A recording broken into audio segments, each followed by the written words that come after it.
The Case of Charles Dexter Ward by H.P. Lovecraft. Part 4. A Mutation and a Madness. Chapter 1. In the week following that memorable Good Friday, Charles Ward was seen more often than usual and was continually carrying books between his library and the attic laboratory. His actions were quiet and rational, but he had a furtive, hunted look which his mother did not like, and developed an incredibly ravenous appetite, as gauged by his demands upon the cook. Dr. Willett had been told of those Friday noises and happenings, and on the following Tuesday had a long conversation with the youth in the library where the picture stared no more. The interview was, as always, inconclusive, but Willett is still ready to swear that the youth was sane and himself at the time. He held out promises of an early revelation and spoke of the need of securing a laboratory elsewhere. At the loss of the portrait he grieved singularly little, considering his first enthusiasm over it, but seemed to find something of positive humour in its sudden crumbling. About the second week, Charles began to be absent from the house for long periods, and one day when good old Hannah came to help with the spring cleaning, she mentioned his frequent visits to the old house in Olney Court, where he would come with a large valise and perform curious delvings in the cellar. He was always very liberal to her and to older Sir, but seemed more worried than he used to be, which grieved her very much, since she had watched him grow up from birth. Another report of his doings came from Pawtuxet, where some friends of the family saw him at a distance a surprising number of times. He seemed to haunt the resort and canoe house of Rhodes-on-the-Pawtuxet, and subsequent inquiries by Dr. Willett at that place brought out the fact that his purpose was always to secure access to the rather hedged-in riverbank, along which he would walk toward the north, usually not reappearing for a very long while. Late in May came a momentary revival of ritualistic sounds in the attic laboratory, which brought a stern reproof from Mr. Ward and a somewhat distracted promise of amendment from Charles. It occurred one morning and seemed to form a resumption of the imaginary conversation noted on that turbulent Good Friday. The youth was arguing or remonstrating hotly with himself, for there suddenly burst forth a perfectly distinguishable series of clashing shouts in differentiated tones like alternate demands and denials, which caused Mrs. Ward to run upstairs and listen at the door. She could hear no more than a fragment whose only plain words were, "Must have it read for 3 months," and upon her knocking all sounds ceased at once. When Charles was later questioned by his father, he said that there were certain conflicts of spheres of consciousness which only great skill could avoid, but which he would try to transfer to other realms. About the middle of June, a queer nocturnal incident occurred. In the early evening there had been some noise and thumping in the laboratory upstairs, and Mr. Ward was on the point of investigating when it suddenly quieted down. That midnight, after the family had retired, the butler was night-locking the front door when, according to his statement, Charles appeared somewhat blunderingly and uncertainly at the foot of the stairs with a large suitcase and made signs that he wished egress. The youth spoke no word, but the worthy Yorkshireman caught one sight of his fevered eyes and trembled causelessly. He opened the door and young Ward went out, but in the morning he presented his resignation to Mrs. Ward. There was, he said, something unholy in the glance Charles had fixed on him. It was no way for a young gentleman to look at an honest person, and he could not possibly stay another night. Mrs. Ward allowed the man to depart, but she did not value his statement highly. To fancy Charles in a savage state that night was quite ridiculous, for as long as she had remained awake, she had heard faint sounds from the laboratory above, sounds as if of sobbing and pacing, and of a sighing which told only of despair's profoundest depths.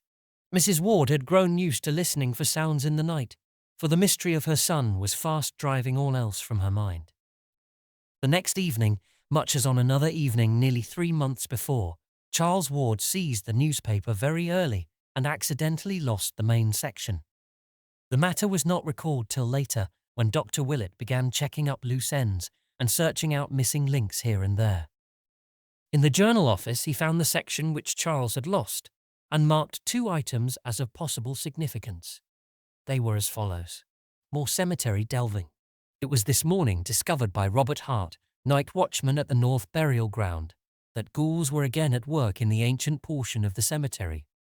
The grave of Ezra Whedon, who was born in 1740 and died in 1824, according to his uprooted and savagely splintered slate headstone, was found excavated and rifled, the work being evidently done with a spade stolen from an adjacent tool shed.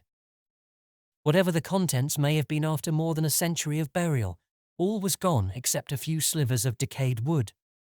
There were no wheel tracks, but the police have measured a single set of footprints which they found in the vicinity, and which indicate the boots of a man of refinement.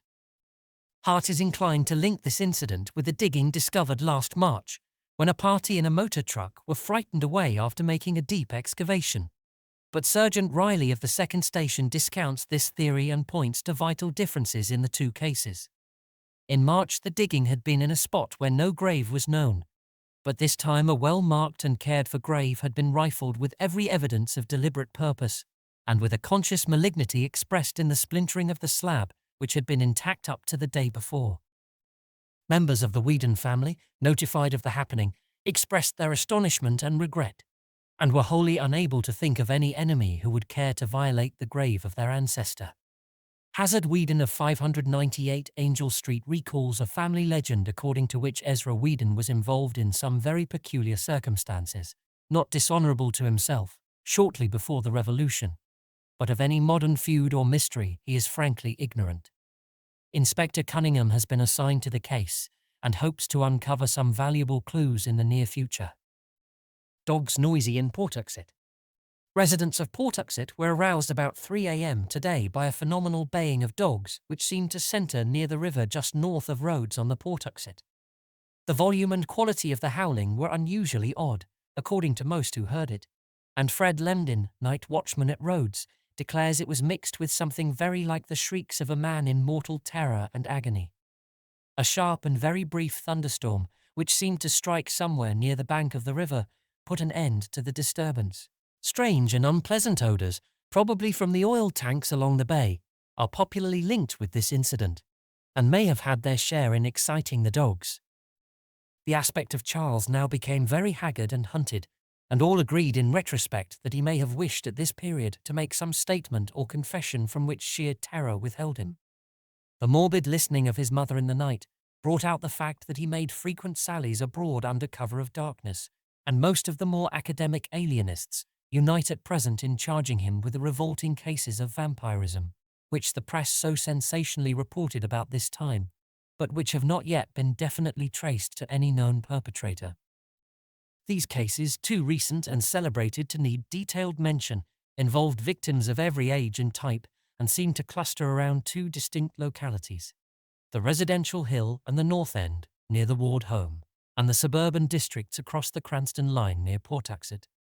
Both late wayfarers and sleepers with open windows were attacked, and those who lived to tell the tale spoke unanimously of a lean, lithe, leaping monster with burning eyes which fastened its teeth in the throat or upper arm and feasted ravenously. Dr. Willett, who refuses to date the madness of Charles Ward as far back as even this, is cautious in attempting to explain these horrors. He has, he declares, certain theories of his own, and limits his positive statements to a peculiar kind of negation. I will not, he says, state who or what I believe perpetrated these attacks and murders, but I will declare that Charles Ward was innocent of them. I have reason to be sure he was ignorant of the taste of blood, as indeed his continued anemic decline and increasing pallor prove better than any verbal argument. Ward meddled with terrible things, but he has paid for it, and he was never a monster or a villain. As for now, I don't like to think. A change came, and I'm content to believe that the old Charles Ward died with it. His soul did anyhow, for that mad flesh that vanished from Waite's Hospital had another. Willett speaks with authority, for he was often at the Ward home attending Mrs. Ward, whose nerves had begun to snap under the strain. Her nocturnal listening had bred some morbid hallucinations which she confided to the doctor with hesitancy, and which he ridiculed in talking to her, although they made him ponder deeply when alone. These delusions always concerned the faint sounds which she fancied she heard in the attic laboratory and bedroom, and emphasized the occurrence of muffled sighs and sobbings at the most impossible times. Early in July, Willett ordered Mrs. Ward to Atlantic City for an indefinite recuperative sojourn, and cautioned both Mr. Ward and the haggard and elusive Charles to write her only cheering letters. It is probably to this enforced and reluctant escape that she owes her life and continued sanity.